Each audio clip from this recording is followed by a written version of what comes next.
Hi sir. Hi. Next ఏపీలో ఎవరు CM అవుతారు సార్? ఇప్పుడు ఏపీలో సీఎం అవ్వడానికి ఛాయిసెస్ ఏంటంటే కొంచెం మిక్స్డ్ ఉందన్నమాట. అయితే యాక్చువల్గా ఏంటంటే ఇక్కడ కొంచెం మన ఇది జగన్ గారు ఉన్నారు కదా, కొన్ని పథకాలు ఇంప్లిమెంట్ చేశారు. ఆ ఇంప్లిమెంట్ చేయడం మూలంగా జనాల్లో పాజిటివ్ ఉంది, కొంత గందరగోళం కూడా ఉంది, వాళ్ళది కూడా అక్కడక్కడక్కడ కొంత ఉంది. ఇక్కడ ఏమైందనంటే ఇప్పుడు వీళ్ళిద్దరు ఉన్నారు కదా, సిబిఎన్ చంద్రబాబు నాయుడు ప్లస్ ఇది పవన్ కళ్యాణ్, వీళ్ళు ఇప్పుడు చూడు మొన్న చేసిన దానికి ఒక అమ్మాయి అనవసరంగా చనిపోయింది.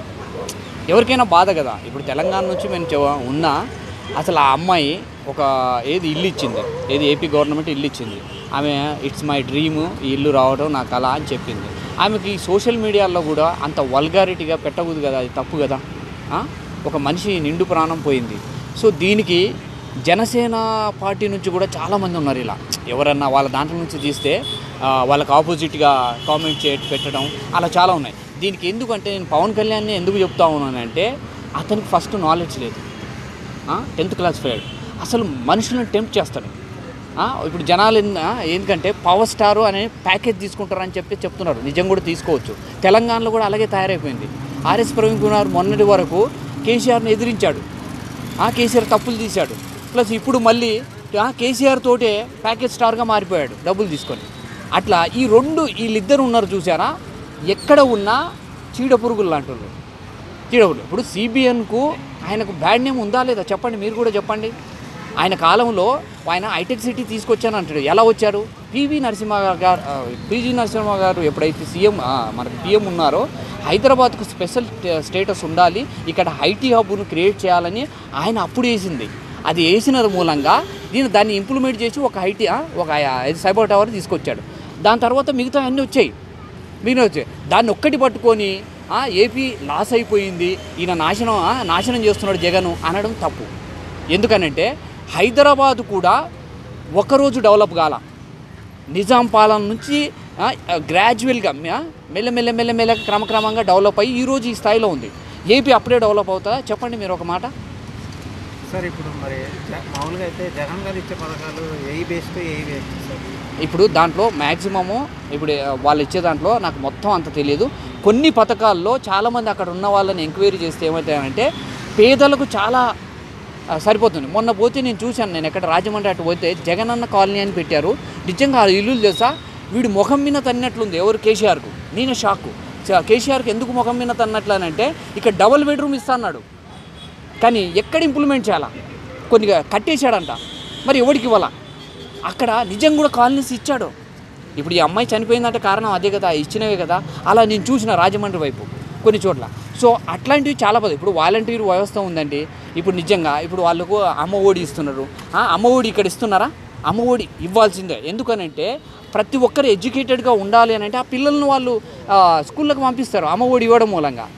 ఇక్కడ తెలంగాణలో లేదు, ఇవ్వడం మూలంగా వాళ్ళు ఎడ్యుకేటెడ్ అవుతారు. మన దేశ భవిష్యత్తు ఎక్కడ ఉంటుంది? అందరు ఎడ్యుకేటెడ్ అయితేనే కదా భవిష్యత్తు పెరిగేది, లేకపోతే ఎక్కడి నుంచి వస్తుంది?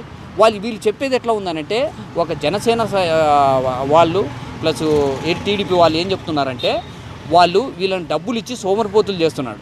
వాళ్ళు ఇచ్చే 10,000 రూపాయలకు వీళ్ళకి సోమరిపోతులు అవుతారా? ఇప్పుడు మీరు ఉన్నారండి, నెలకు మినిమం 30,000 40,000 సంపాదిస్తారు. సోమరిపోతులు అవుతున్నారా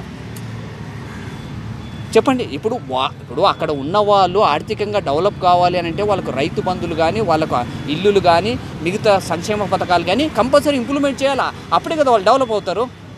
సరే ఇప్పుడైతే మరి జనసేన టీడీపీ పొత్తుతో వస్తుంది కదా, వాళ్ళు ఏం పీకలేరబ్బా ఇద్దరు. ఇప్పుడు ఏంటంటే జగన్ ఇదని కాదు, నాకు అసలు ఓటే లేదు ఆంధ్రాలో, నేను తెలంగాణ వాసిని. సో ఆంధ్ర ఎందుకు చెప్తున్నానంటే అక్కడ ఉన్న ప్రజలకు ఆర్థికంగా నిలదొక్కుకోవడానికి సహాయం కావాలి సంక్షేమ పథకాల ద్వారా. ఆంధ్ర ప్రభుత్వంలో జగన్ ప్రభుత్వంలో పథకాలతో అభివృద్ధి వస్తాయి.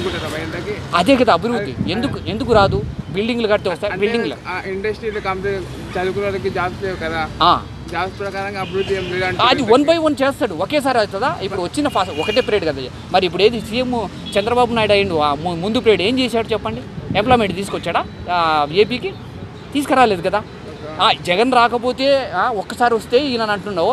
ఆయన మరి 14 సంవత్సరాలు చేసి ఏం చేశాడు? మరి ఫస్ట్ ఆయనే కదా సీఎం అయింది, సిబిఎన్ఏ కదా. మరి అప్పుడు ఏం చేశాడు ఆయన ఎందుకు తీసుకురాలే? మరి ఇప్పుడు ప్రతిదాన్ని ఈయననే చేయాలి. ఇప్పుడు తెలంగాణలో కూడా అదే, కాంగ్రెస్ 3 నెలలు కూడా కాలేదు, అదేమైంది ఇదేమైంది అది చేయలే ఇదే అన్నాడు. మరి 10 సంవత్సరాలు వీళ్ళు కూడా టీఆర్ఎస్ వాళ్ళు పాలించారు, మీరేం పీకారు? అట్లా అక్కడ కూడా ఏంటంటే ఒకరోజు కాదు, గ్రాడ్యువల్లీ ఇంక్రీజ్ అవుతుంది ఎవరికైనా. ఇప్పుడు మనమైనా ఒక స్టడీ చేస్తే మనకి ఒక జాబ్ రావాలంటే డిగ్రీ కంప్లీట్ చేయాలి. ఎప్పుడవుతుంది అది? 15 సంవత్సరాలు పడుతుంది. సార్ ఒక్క మాటలో సీఎం జగన్ గారికి ఎన్ని సీట్లు రావచ్చు సార్ ఎలక్షన్?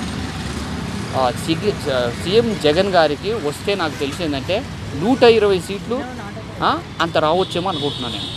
120 సీట్లు. ఎందుకంటే పోయినసారి కన్నా ఇంతకుముందు వచ్చినసారి కన్నా ఇప్పుడు తగ్గొచ్చేమో అనుకుంటాను. ఎందుకంటే ఆయన కూడా అక్కడక్కడక్కడ కొన్ని పొరపాట్లు ఉన్నాయి, ఆయన సర్దిద్దుకోవాలి, అది ఉన్నాయి. అయితే వీళ్ళు ఏంటంటే ఇప్పుడు ఒక పవన్ కళ్యాణ్ స్పీచ్లు ఎలా ఉంటాయంటే అసలు నాకు వార్డు మెంబర్గానన్నా గెలవగలుగుతాడా విషయం? వార్డు మెంబర్గా జస్ట్ ఎమ్మెల్యే తర్వాత విషయం, వార్డు మెంబర్గా ఒక విషయం. ఇంకోటి ఏం తెలుసా, ఇప్పుడు ఆయన పార్టీని వదిలేసి ఎలా వచ్చాడు? ప్రజారాజ్యం పార్టీలో ఆయన ఒకటి ఇచ్చాడు కదా, వాళ్ళ అన్నను తప్పు చేశాడు, కాంగ్రెస్లో చేరాడు, పార్టీని విలీనం చేశాడంటే మరి ఈయన ఏం చేశాడు? అందుకే నేను బయటకు వచ్చాను అని చెప్తాడు. ఈయన ఏం చేశాడు? ఆయన గెలిచినాక చేశాడు. చిరంజీవి గారు అనేట ఆయన గెలిచి 16 మంది ఎమ్మెల్యేలను తీసుకుపోయి కాంగ్రెస్ పార్టీలో చేర్చి బలం కోసము, ప్రజా అభివృద్ధి కోసం చేశాడు ఆయన. అది కరెక్ట్ నిర్ణయం. ఈయన ఏం చేశాడు? నువ్వేమి గెలవకముందే తీసుకుపోయి పొత్తులు పెట్టుకున్నావు. నువ్వు తప్పు చేసినట్ల, మీ అన్న తప్పు చేసినట్ట? నువ్వే కదా తప్పు చేసినట్లు. అసలు నీకు ఒక ఐడెంటిటీ ఉందా? ఫస్ట్ ఆఫ్ ఆల్ నువ్వు ఒక్క సీట్ వచ్చినా, అసలు రాకపోయినా, నువ్వు ఒక్కటే పార్టీని పెట్టుకొని నువ్వు పోరాటం చేయాలా? అది చేయకుండా ఏది జగన్ను విమర్శించడం, మొన్నటి వరకు సిబిఎన్ను కూడా విమర్శించాడు కదా డైరెక్ట్గా. మళ్ళీ కలిసిపోయారు. ఇది కరెక్ట్ కాదు కదా. మనం ఇప్పుడు నాదేం ఓట్లేదు, నేనేం వేస్తానో కాదు. ఇప్పుడు తెలంగాణలో ఇప్పుడు బర్రెలక్క అని తెలంగాణలో ఉంది, ఎంత క్లారిటీగా ఉంది. అమ్మాయి స్టడీయింగ్ ఇన్ బీఈడి నౌ. అయినా కూడా నా ఒక పార్టీ ఉంటే, నేను ఒక ఇండిపెండెంట్ గెలిస్తే నేనేం చేస్తా, మండల స్థాయిలో నేను వార్డుగా ఏం చేయగలుగుతా అని క్లారిటీ ఇచ్చింది ఆమె. ఆ క్లారిటీ కూడా పవన్ కళ్యాణ్కి లేదు. అంటే ఏంటి? Is not educated, is not talent. ఎందుకంటే వాళ్ళ అన్న ఉన్నాడు కాబట్టి, ఏదో ఆర్టిస్ట్గా వచ్చాడు కాబట్టి ఆ ప్రకారంగా ఈయన ఆర్టిస్ట్ అయ్యాడు, ఒక హీరోగా ఇది చేశాడు. స్పెషల్ ఇమేజ్ ఏమీ లేదు, జీరో. ఓకే.